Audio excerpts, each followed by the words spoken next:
करें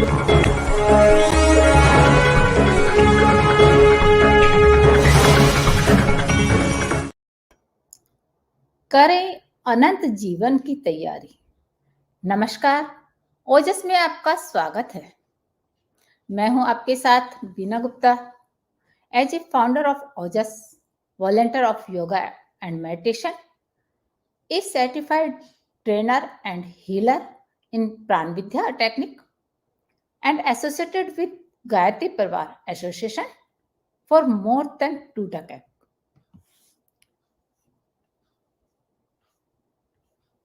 गायत्री मंत्र परमपिता परमेश्वर, परम पूज्य गुरुदेव व वंदनीय माता जी के सूक्ष्म संरक्षण को महसूस करते हुए एक साथ एक स्वर में गायत्री मंत्र। ओम भूर्भुवः स्वाहा तत्सवितुर्वरेण्यं भर्गो देवस्य धीमहि धियो यो नः प्रचोदयात्।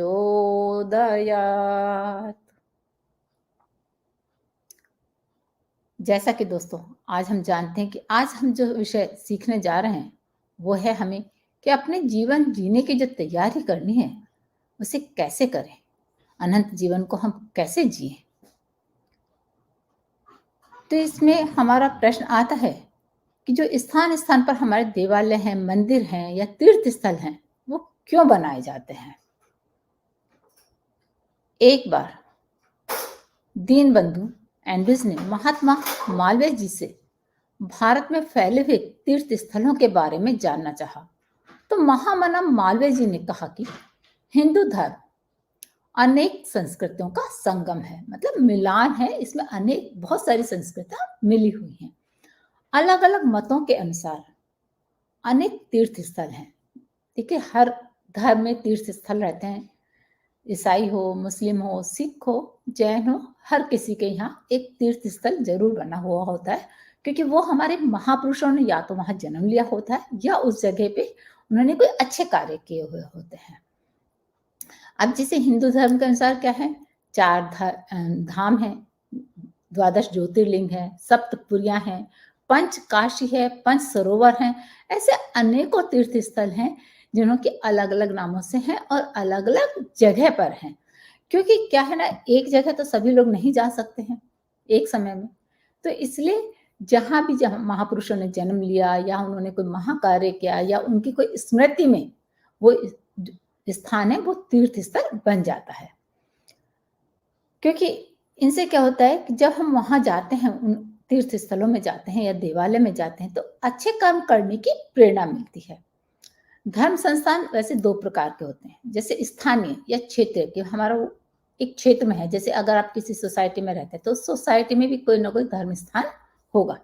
और दूसरा क्या होता है, व्यापक बहुउद्देश्य होते हैं जो कि बड़े स्तर पर होते हैं।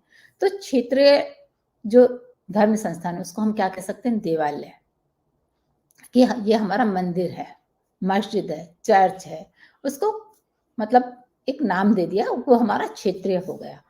और दूसरा जो व्यापक है उसको हम तीर्थ स्थान कहते हैं, कि हम तीर्थ पर जा रहे हैं।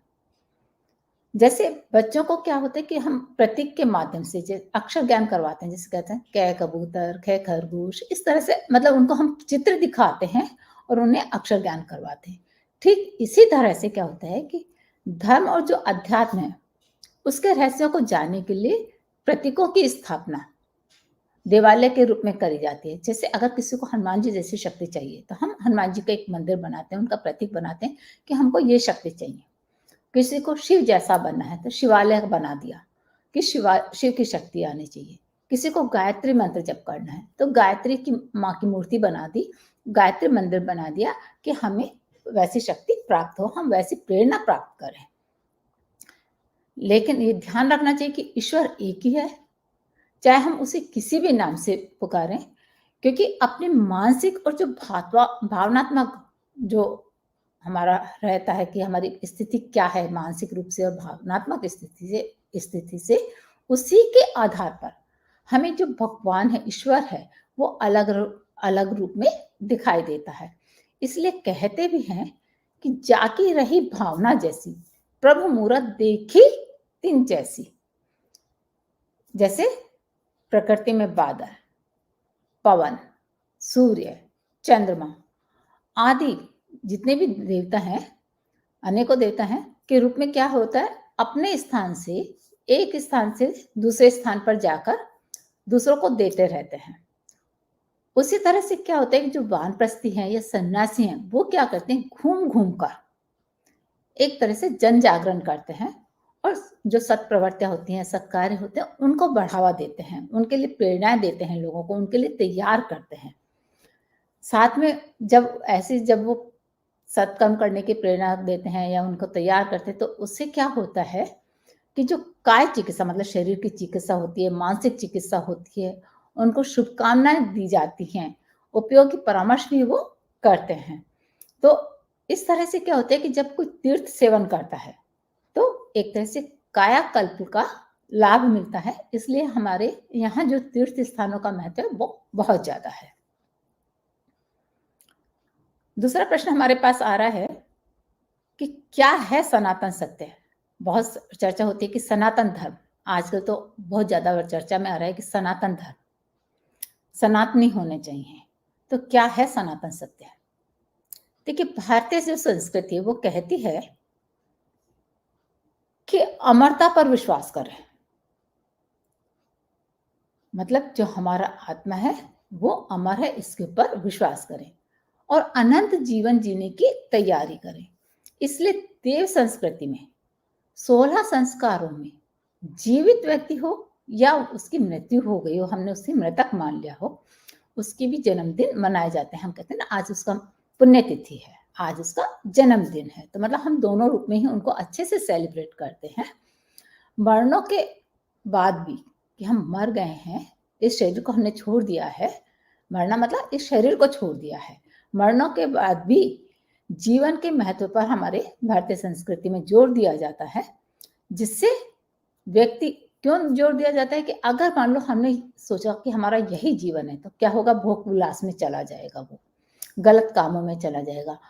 और जब हम ये देखेंगे कि हमारा जीवन अनंत है, यहाँ से जाने के बाद में भी इसकी यात्रा रहेगी, तो उससे क्या होता है कि व्यक्ति अपने जीवन को श्रेष्ठ बनाता है।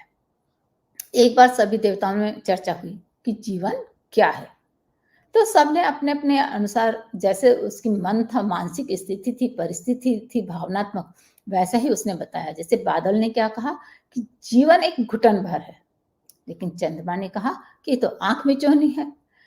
पवन ने दिशाहीन निरुद्देश्य भटकन बताया कि इसकी कोई दिशा ही नहीं है, ये तो कहीं भी भटक जाता है।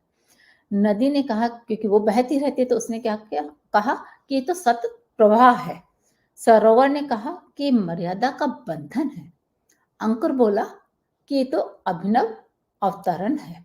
तो देखिए, सबने अपने अपने अंदाज में कहा कि जैसा जिसने महसूस करा, जैसी जिसकी जिंदगी थी, उसने वैसे ही उस जीवन का वर्णन करा।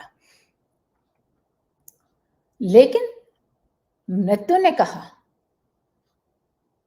क्या कहा मृत्यु ने, कि जो जीवन है वो एक वरदान है, सनातन सत्य है, एक सहज प्रक्रिया है, जीवन एक अनंत प्रवाह है।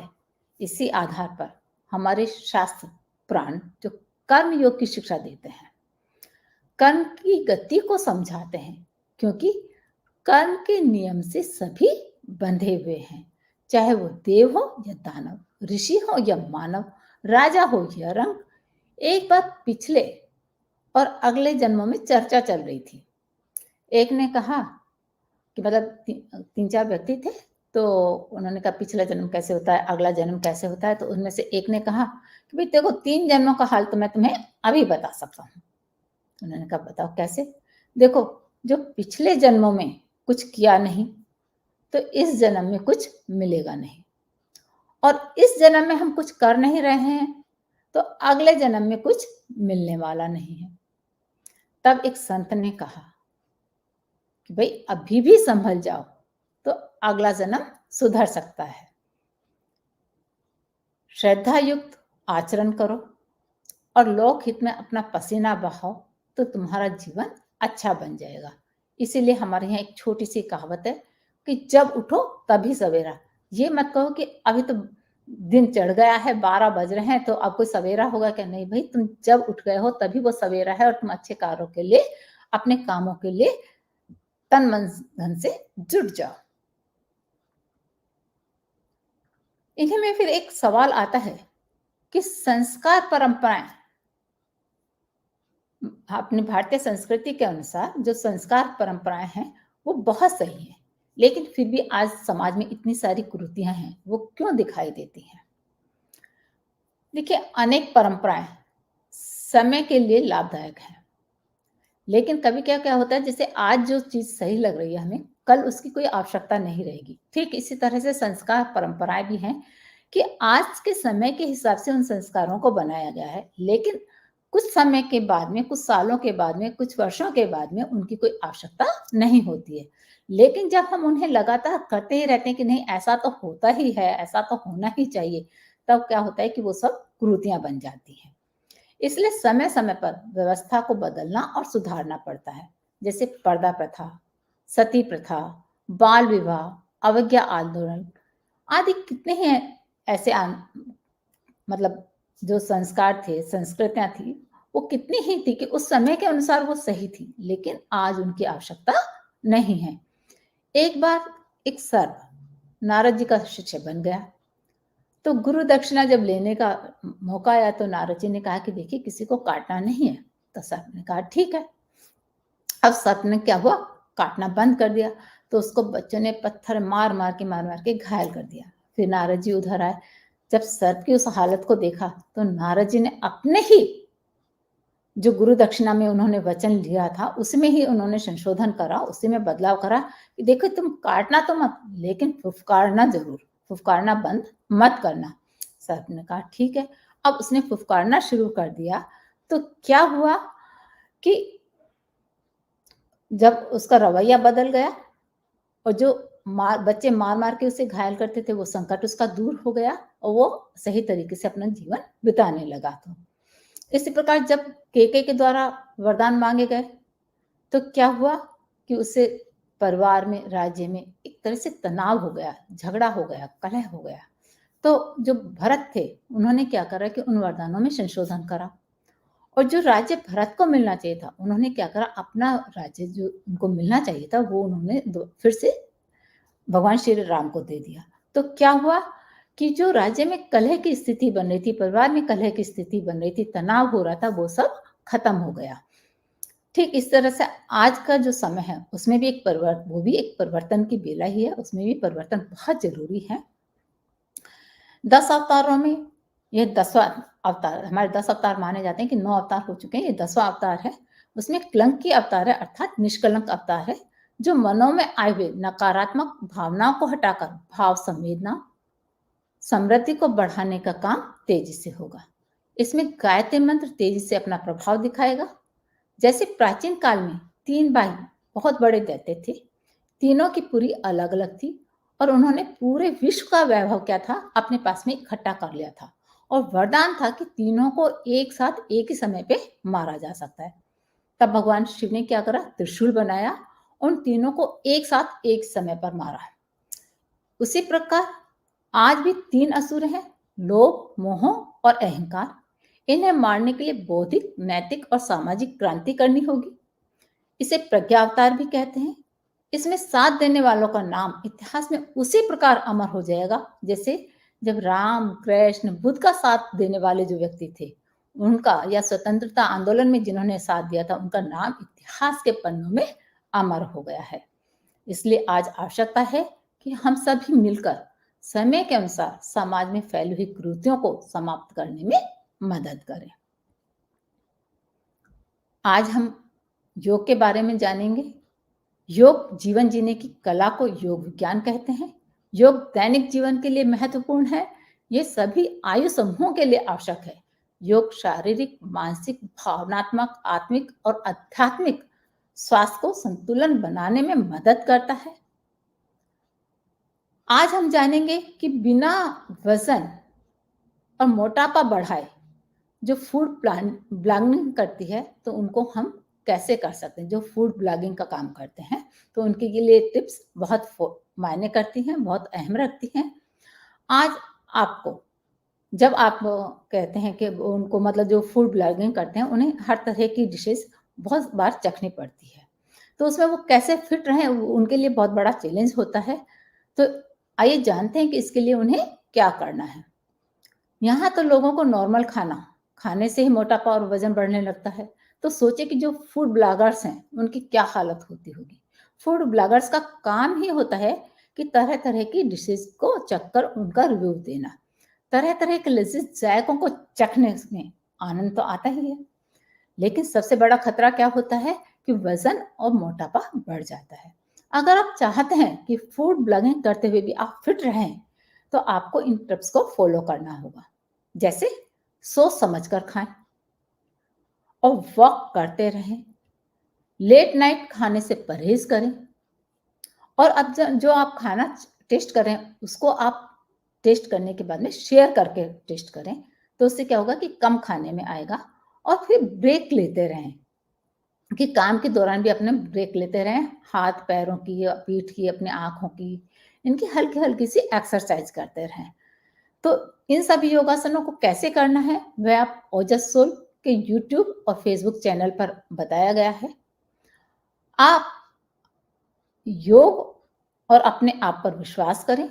सकारात्मक सोच, सही मानसिक दशा और दृष्टिकोण ही आपको योग से मिलने वाले सभी फायदे देता है। चाहे बच्चे हों या बड़े, योग को अपने दैनिक जीवन में शामिल करना चाहिए। ऐसे में आप ओजस का सहारा लेकर योग को सुरक्षित और बेहतर तरीके से कर सकते हैं, क्योंकि योग में सावधानियां बेहद हैं जरूरी। अधिक जानकारी के लिए हमारे यूट्यूब चैनल और फेसबुक चैनल पर सब्सक्राइब करें। नीचे दिए जा रहे फ़ोन नंबर पर आप कॉन्टैक्ट कर सकते हैं, मेल कर सकते हैं। लाइक एंड कमेंट करने के साथ-साथ अपने दोस्तों को शेयर करें। हम फिर मिलेंगे। इसी के साथ हम आपसे विदा लेते हैं।